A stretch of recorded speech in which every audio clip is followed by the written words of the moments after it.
sandaling katahimikan, muling nag-alay ng panahon ng mga kasundaluhan upang parangalan ang mga bayaning ibinigay ang pinakamataas na sakripisyo para sa bayan, ang kanilang buhay. Inambangan ng mga rebeldeng grupo ang 2 miyembro ng Philippine. Wala namang kikilalaning ama ang 11 buwang anak ni Bronilyn matapos mamatay sa Sa simpleng pag-aalay ng bulaklak, nananariwa ang alaala ng tapang, sakripisyo at pag-ibig na iniwan nila sa ating lupang sinilangan. Ako aking mahal, ang masakit sa aking dalaman.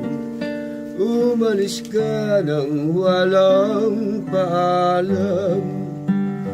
Habang umuunlad ang sandatahang lakas, nananatiling tanglaw ang kanilang diwa, gabay sa patuloy na paglalakbay tungo sa kapayapaan at seguridad ng sambayanang Pilipino.